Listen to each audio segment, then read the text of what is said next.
अस्सलाम वालेकुम। आज की पहली स्टोरी हमें अमीन ने भेजी है कराची से। तो चलिए उन्हीं की ज़बानी उनकी कहानी सुनते हैं। वो कहते हैं कि अभी 1-1.5 साल पहले की ही बात है, मैंने एक न्यू जॉब स्टार्ट कर ली थी जो कि एक फैक्ट्री में थी गारमेंट्स की। मेरा काम मॉनिटरिंग वगैरह करना है और पैकेट्स को वेयर हाउस तक पहुंचाने का है। इन शॉर्ट मैं एक सुपरवाइज़र हूँ। मेरी रिहाइश तो वैसे औरंगी टाउन की है, लेकिन मेरी फैक्ट्री का काम शेरशाह की तरफ है। ये गालिबन हॉक्सबे से बस 15 मिनट की दूरी पर होगा। बहरहाल मैंने यहाँ से न्यू जॉब स्टार्ट करी थी, तो जहाँ मेरा केबिन बना हुआ था वहाँ एक स्टोर रूम भी है जहाँ पर बहुत सारे डॉक्यूमेंट्स वगैरह हैं ऑफिस के। वहाँ एक छोटा सा वॉशरूम भी बना हुआ है, लेकिन वहाँ कोई आता जाता नहीं है। अब वाकया कुछ यूँ है कि रात की नाइट शिफ्ट थी मेरी और हमारा एक पैकेज जाना था उसी दिन। मेरे साथ तकरीबन 4 लोग थे जो कि लोडिंग वगैरह करने के लिए मैंने रुकवा लिए थे। अब जब पैकेज लोड करवा दिए तो मुझे वॉशरूम जाने की हाजत महसूस हुई। मेरे ऑफिस के स्टोर में जो वॉशरूम था मैं वहीं चला गया ताकि जल्दी से फ्री हो जाऊं, और वो साफ़ सुथरा भी था। बाकी के जो कॉमन यूज़ के वॉशरूम थे उनकी हालत कुछ जाने लायक नहीं थी, और चूँकि मैं नमाज पढ़ने का आदी भी हूँ तो मुझे यही बेहतर लगा। लेकिन मेरे लिए वो वॉशरूम यूज़ करना ज़िंदगी की सबसे बड़ी भूल बन गई। पहले तो जब मैं फ्री होकर बाहर आया तो मुझे किसी ने बहुत ज़ोर से धक्का दिया और मैं ज़ोर से आगे जाके एक मेज़ पर जाकर टकरा गया। वहाँ इतनी ज़ोर से मैं गिरा कि मेरे सर पर बहुत अच्छी खासी चोट भी लगी। मैंने खड़े होकर आगे पीछे मुड़कर देखा तो कोई भी नहीं था। मैंने सोचा कि जल्दी से यहाँ से निकलता हूँ, लेकिन वो जो भी शय थी उसने मुझे बहुत ज़्यादा मारा और पीटा। मुझे उस मखलूक ने इतना ज़्यादा मारा पीटा कि मैं अपने होश से बेगाना हो गया। मुझे इतने ज़्यादा चक्कर आने लगे कि मेरा बुरा हाल हो गया और मैं बेहोश हो गया।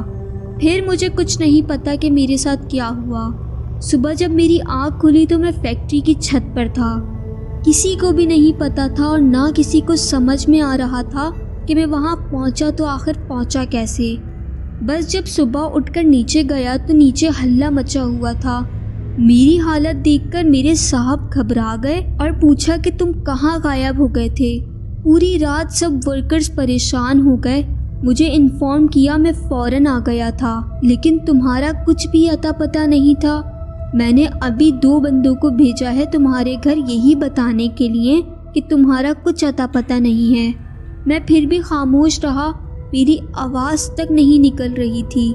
साहब मुझसे पूछे जा रहे थे, लेकिन मैं था कि मुझे कुछ समझ ही नहीं आ रहा था कि मेरे साथ हुआ क्या है। फिर मुझे साहब ने पानी पिलाया और फिर मैं कुछ बताने के काबिल हुआ।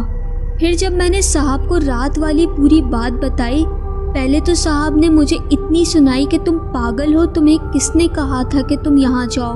वो हिस्सा तो ऑलरेडी बंद पड़ा हुआ है, हम खुद उस हिस्से को यूज़ नहीं करते। वहाँ जो भी चीज़ है उसको तकलीफ़ हुई है। अब तुम जाओ और ख़ुद वो एरिया साफ़ करो और उस मखलूक से माफ़ी मांगो, नमाज़ पढ़ो और अल्लाह से भी तौबा करो कि वहाँ अब दोबारा नहीं जाओगे, बल्कि तुम्हारा केबिन अब मैं चेंज कर दूँगा। ये ना हो तुम्हारी जान के लाले पड़ जाएं, ये ना हो फिर मुझे ही भुगतना पड़े। फिर मैंने वही किया जो मेरे साहब ने मुझसे कहा था। मैंने खुशबू वगैरह भी लगाई ताकि जो भी चीज़ है मुझसे नाराज़ ना हो जाए। अजीब मंजर था और वो अजीब रात थी। मैं आज भी नहीं भूला, ना वो मार और ना ही वो रात। वहाँ तो आज भी कोई ना कोई कारनामा अंजाम होता ही रहता है, लेकिन अब उस एरिया को साहब ने परमानेंटली बंद कर दिया है, क्योंकि अब वहाँ जो भी चीज़ है बहुत जुनूनी हद तक वार करती है। इसलिए अब वो जगह मुस्तकिल हद तक बिल्कुल बंद कर दी गई है। जब से वो जगह बंद की है तो अल्लाह का शुक्र है पिछले 2 माह से अब सुकून है और काम भी बिल्कुल सही हो रहा है। तो गाइज़ ये थी आज की पहली स्टोरी। आपको कैसी लगी मुझे कमेंट सेक्शन में लाजमी बताइएगा। तो चलिए आज की सेकंड स्टोरी की तरफ चलते हैं। मैं अपने दोस्तों के साथ विंटर्स गुजारने के लिए अक्सर हिल स्टेशन का विज़िट करता रहता हूँ। जब से वो मरी वाला वाक़या हुआ था तब से मैं इतने ज़्यादा पीक वेदर पर तो नहीं जाता, کیونکہ میرے کزن کی پوری فیملی برف میں ٹھٹر کر انتقال کر گئی تھی۔ بہت برا منظر تھا، کیا بتاؤں۔ خیر، تو پچھلے سال میرا مر ہی جانا ہوا اور جسٹ ایک بار ہی وہاں پر برف باری ہوئی تھی۔ آئی تھنک دسمبر کی سٹارٹ ہی تھی۔ تو ہم دوست اسی دوران فوراً پلان کر کے نکل گئے۔ اس بار ہوٹل ہم لوگوں نے نتھیا گلی کی طرف لیا تھا، جو کہ اچھی خاصی اونچائی پر ہے۔ ہوا کچھ یوں کہ رات کے وقت مجھے تھوڑی ایسیڈیٹی ہوئی۔ میں اور میرا دوست انور ہم دونوں واک کرنے کے لیے نکل گئے۔ وہاں پر قریب میں ایک پارک بنا ہوا تھا، ہوٹل سے تھوڑی سی ہی دوری کے فاصلے پر، لیکن ہوا بہت زیادہ تیز تھی اور بہت سناٹا تھا۔ ویسے بھی ایسی جگہوں پر ایک الگ سی ہی خاموشی اور ایک الگ سا ہی سناٹا ہوتا ہے۔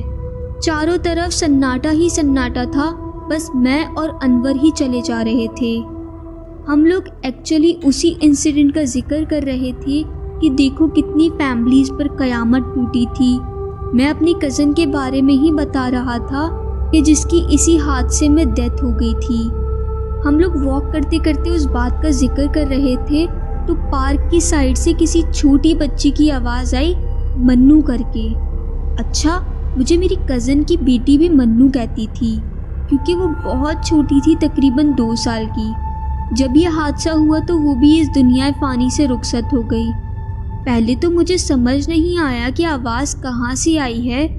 پھر ہم جیسے ہی پارک کی جانب مڑے تو ایک 2 سالہ بچی جو کہ سوئنگ پر بیٹھی ہوئی تھی مجھے آواز لگانے لگی، منو منو۔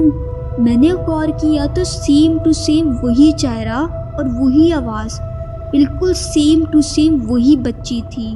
میں تو سکتے میں ہی آ کر رہ گیا تھا کہ یہ کیا ماجرا ہے۔ میرے دوست نے میرا ہاتھ پکڑا اور واپس مجھے کھینچتے ہوئے ہوٹل کی طرف لے آیا۔ وہ بھی بہت زیادہ ڈر گیا تھا، کیونکہ اتنے سناٹے میں کون سی بچی اکیلی ہوگی، وہ بھی اتنی زیادہ چھوٹی۔ اور وہ سارا منظر اس نے بھی دیکھا تھا کہ وہ منو منو کر کر ہی چلا رہی تھی۔ میں اور وہ بالکل سائلنٹ موڈ پر چلے گئے تھے اور باقی کے دوست میرا اور اس کا مذاق اڑانے لگے۔ پھر اس نے سارا منظر ہمارے دوستوں کو بتایا تو وہ لوگ بھی چپ ہو گئے اور مجھ سے معافی مانگی اور مجھے کافی تسلی دی کہ بس بھول جاؤ اور کسی کو بھی نہ بتانا کہ کیا ہوا ہے۔ لیکن میں نے گھر آ کر اپنی امی کو سب بتایا کہ میں نے زینب کو وہاں دیکھا تھا۔ مجھے پتہ نہیں کیوں یہ فیل ہوا کہ پتہ نہیں وہ لوگ کس کرب سے گزرے ہوں گے، کیا تکلیف پیش آئی ہوگی۔ کائنات، میرے ابھی بھی آنسو نہیں رک رہے یہ سب بتاتے ہوئے۔ اللہ پاک سب کی مغفرت فرمائے جو جو اس حادثے میں گزر گئے ہیں، اور اللہ پاک سب کی جانوں کی حفاظت فرمائے۔ یہ سانحہ کافی لوگوں کے لیے اب تک بہت دردناک تھا، اور میری آنکھوں میں ابھی بھی وہ زینب کی شکل اور وہ آواز گونجتی رہتی ہے، منو والی۔ بالکل، بے شک جس پہ گزرتی ہے وہی جانتا ہے۔ اللہ پاک سب کی مغفرت فرمائے جو جو اس حادثے میں جن جن کا انتقال ہوا تھا، اور اللہ پاک ان کے گھر والوں کو، لواحقین کو صبر عطا فرمائے، آمین۔ تو کیسی لگی آپ کو آج کی میری یہ دونوں سٹوریز؟ کامنٹ سیکشن میں لازمی بتائیے گا۔ اور اگر آپ کے پاس بھی کوئی بھی ہارر سٹوری یا کوئی بھی آپ کے ساتھ ہارر انسیڈنٹ پیش آیا ہے تو مجھے ویڈیو میں دیے گئے ای میل پہ کانٹیکٹ کر کے لازمی شیئر کیجیے گا۔